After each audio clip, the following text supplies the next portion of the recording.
Apple is about to go all in on AI. Kinda. This power of Apple Intelligence and large language models means that Siri can understand you better than ever before. Why the delay? This is a big lift, and we feel like we want to get it right. This is a many-year, honestly even decades-long arc of this technology playing out. And so we're going to do it responsibly. Yes, Apple software chief Craig Federighi is leading our iPhones into the future of generative AI. Cautiously, that is. In late October, when iOS 18.1 hits, the company will begin releasing the first of many promised Apple Intelligence tools that work only on the iPhone 15 Pros and iPhone 16 models. They're coming to Macs and iPads too. But while other companies are rushing AI to market, Apple's behind, or at least taking its time, focusing on privacy and doing it all responsibly. I sat down with Federighi to get a better look inside Apple's AI strategy. Apple's late to generative AI. It's almost 2 years since ChatGPT launched. But Apple's never really been first to a new tech product category. What is new with Apple Intelligence? We looked at this as not how do we build another chat bot and bolt it on the side of our existing experience, but how do we create something that's deeply integrated. Most importantly, we view it as personal. The bulk of the focus in chat bots historically have been around products that don't know you at all. They're powerful and interesting, and they have some fantastic uses. But I think the real power of intelligence as it pertains to how our customers would use our products are intelligence that understands you. And with that comes a great deal of responsibility, because to do that, that intelligence has to traffic in information that you've stored on your device. And that means privacy is a tremendously important consideration. ChatGPT and other large language models send every prompt to their powerful cloud servers. Apple, however, is prioritizing privacy by running AI models directly on the device. Only when more processing power is needed does it tap its encrypted cloud-based models. Apple calls it private cloud compute. Explain to me how you're deciding what should be done locally and what should be going to private cloud compute. Right. There are some cases, let's take long-form summarization.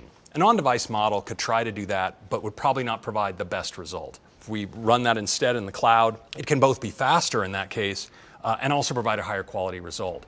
But the important part is that message that you asked to be summarized was encrypted to a trusted device in the cloud that then performed artificial intelligence processing on it to return you the result and never recorded anything about that data, that email. Apple had no access to that email. No one else did. It's gone. Why doesn't all cloud computing work this way? It's hard to build. For one, I think it also runs counter to many companies' entire philosophy about how they see data. For many companies, I think their answer is send us all your data, store all your data with us in a way that we can read and process. And so when you ask our cloud a question, we already have your data, and we're going to use whatever processing we've done on it to answer your question. But as a user, you're not quite sure, is that all they're going to do? And maybe they aren't doing anything with it right now, but they have my data. What are they going to do with it in the future? I don't know. But when it comes to AI plus Apple, there's long been one promise. Siri was introduced 13 years ago, which is kind of hard to believe. Siri is your intelligent assistant that helps you get things done just by asking. Is Siri going to finally live up to that promise? The journey never ends. Siri processed today, I think it's something like 1.5 billion requests every day. And Siri gets things done for me with Siri. I'm opening my garage, I'm closing my garage, I'm turning on my lights, all kinds of things. I'm sending messages, I'm setting timers. There are all kinds of things that I and hundreds of millions of other customers are doing every day. So Siri does a lot of that. But as humans, our expectations for what it means to use our voice to communicate and ask for things is almost unbounded. The great news is Siri's useful today, has been useful in many ways for many people for years, but is getting more and more useful because this power of Apple Intelligence and large language models means that Siri can understand you better than ever before and is going to have access to more tools on your device to do more for you than ever before. But is there going to be one moment where we say Siri is now my, sentient pal? No, it's going to continue to get better and better. Apple has promised that Siri will be able to answer deeper questions based on your calendar, messages, and more. Siri, what's the name of the guy I had a meeting with a couple of months ago at Cafe Grinnell? You met Zach Wingate at Cafe Grinnell. It will also incorporate ChatGPT to answer certain questions, but none of that is out yet. Where is this smarter Siri? Coming. It's coming in waves. So with Apple Intelligence, we've created this foundation that understands personal context and the ability to take action. Siri is adopting that in stages and will benefit in stages over the coming year. Recently, OpenAI released advanced voice mode. How does Craig Federighi do his hair? Craig Federighi's hair is a full silver mane with a naturally voluminous look, typically brushed back. And then there's Siri. I found this on the web. Is that kind of large language model integration on the horizon for Siri? Well, I'm not announcing anything here today, but I'll say that I think those things are great. It's just showing how quickly this field is moving and what has all of us so excited about the potential for this kind of technology. The properties of something like that OpenAI advanced voice mode and Siri are quite different. That OpenAI mode is great if you want to go ask a question about quantum mechanics and have it write a poem for you about it and then answer another question and so forth. It's not going to open your garage. It's not going to help you send a text message. There are many, many useful things Siri does for you every day, does them quickly, does them locally on your device. There's a spectrum here. There's a trade-off across capabilities. Will these worlds converge?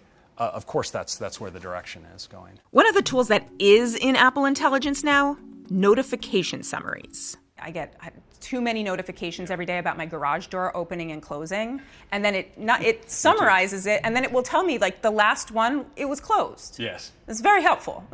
All this technology, and we can now solve garage door problems. We've done it.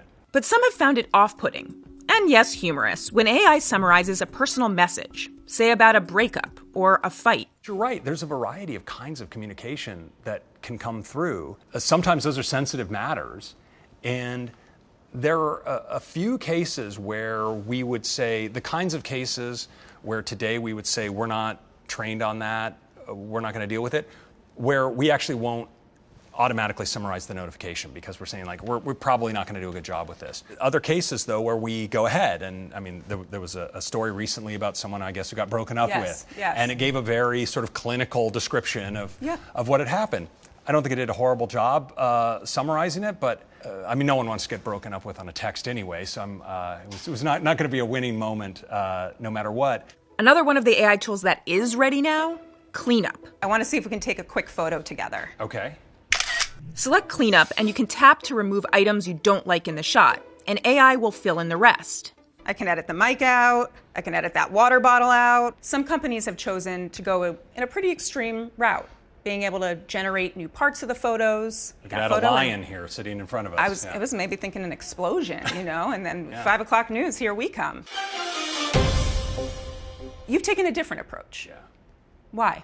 Yeah, I would say even the ability to remove that water bottle is one that there were a lot of debates internally. Do we want to make it easy to remove that water bottle or that mic? Because that water bottle was there when you took the photo. The demand for people to want to clean up what seem like extraneous details to the photo that don't fundamentally change the meaning of what happened has been very, very high. And so, we were willing to take that small step. But we are concerned that there's a great history to photography and how people view photographic content as something they can rely on as indicative of reality. And our products, our phones, are used a lot. And it's important to us that we help purvey accurate information, not fantasy. We make sure even if you do remove a little detail of a photo, we update the metadata on the photo so someone can go back and check that this was an altered photo. Right now, Apple Intelligence is limited. Compared to what you showed in June, Sure. A lot of those features are not there. Right. Why the delay? Yeah, we knew at the time when we started out this year that the breadth of our vision for Apple Intelligence and the road to deliver it all was not all of it landing in September with a bang kind of moment. And we communicated that from the moment we introduced it at WWDC. This is a big lift, and we feel like we want to get it right. You could put something out there and have it be sort of a mess, or Apple's point of view is more like, let's try to get each piece right and release it when it's ready, right? When we think about the road for any of our features, but certainly Apple Intelligence, this isn't a one and done kind of situation. This is a many-year, honestly even decades-long arc of this technology playing out. And so we're going to do it responsibly. But on the other hand, you also are marketing this. You launched the iPhone, you marketed this. Which makes sense. We want customers who are excited about what's to come to know, okay, if I buy this phone, is this the right phone that's going to do those things? And yes, it is. And so I think we're communicating that while trying to make sure everyone understands that this is going to be coming over the coming months, not all today. But what is coming soon? Best way to clean your AirPods. We're putting out a guide for doing that soon that'll be much better than my current technique, which is too unsanitary to mention. Is that a scoop there? I'm afraid you might have a scoop. Scoop on how to clean your AirPods? Yeah.